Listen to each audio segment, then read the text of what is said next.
tenais tout d'abord à saluer tout le travail qui a été fait par Madame Derville et les services qui l'ont accompagnée pour l'élaboration de ce budget. C'est toujours très agréable de travailler avec elle en commission. Elle est toujours avec toutes les convictions qu'elle peut apporter. Néanmoins, cette année encore, ce budget n'est pas à la hauteur des ambitions que devrait avoir la plus grande région de France face aux enjeux et à l'urgence sociétale et climatique. Accélérer la transition écologique et sociale doit devenir la priorité du budget régional.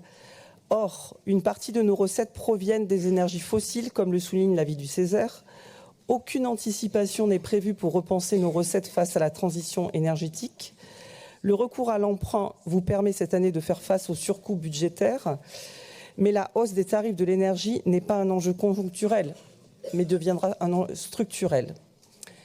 Le PR du Blayais n'est quant à lui pas une réponse à l'urgence, contrairement à la sobriété énergétique, qui en est une, et à l'investissement massif dans les trains du quotidien, comme le souligne une fois encore le Césaire. Il est aujourd'hui urgent de construire un budget ambitieux et cohérent sur le plan de la transition écologique et sociale. Pour cela, il y a des solutions. La mise en place d'éco-socio-conditionnalités doit devenir la règle. Nous devons cesser de financer des projets déstructurants, démesurés et coûteux. Nous devons présenter des feuilles de route avec des indicateurs chiffrés, des objectifs clairs et précis. Et ce budget 2023 comporte malheureusement tout ce qui nous a séparés. Pour celles et ceux qui se demanderaient encore pourquoi nous ne sommes plus dans la majorité, voilà, c'est clair. 900 millions d'euros pour le GPSO, l'annonce du financement des bassines dans le rapport de présentation, et le HVE qui est toujours à égalité avec le bio.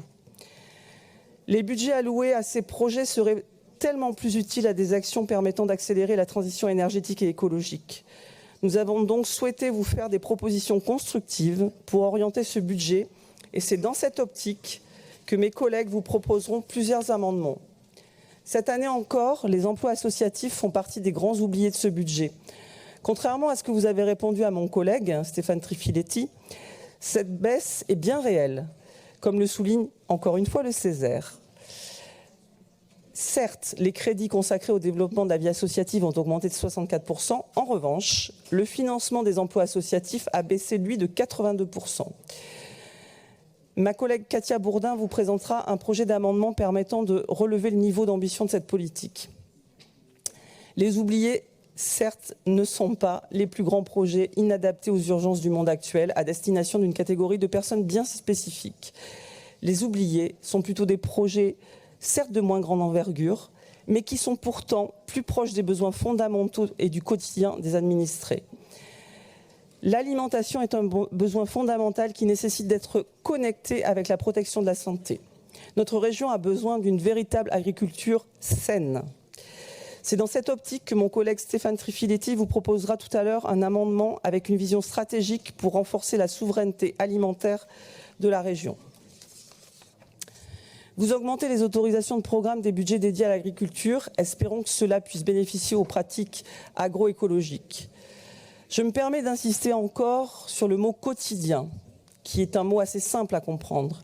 Qu'est-ce qui préoccupe les gens aujourd'hui, leur quotidien ?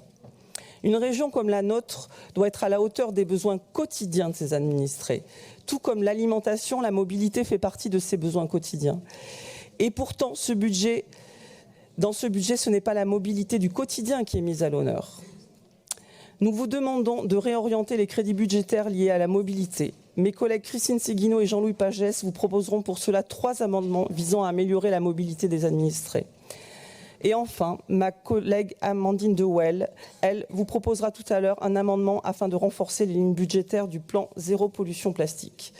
Avec tous ces amendements, vous pourrez constater que notre démarche n'est pas dans l'immobilisme ou dans la simple critique, mais elle se veut participative. Car il est important que nous soyons tous acteurs de ce grand chantier de la transition que nous avons à mener. En conclusion, nous regrettons que les orientations de ce budget ne soient pas à la hauteur de l'urgence sociale et climatique qui devrait être la priorité. Je vous remercie pour votre attention.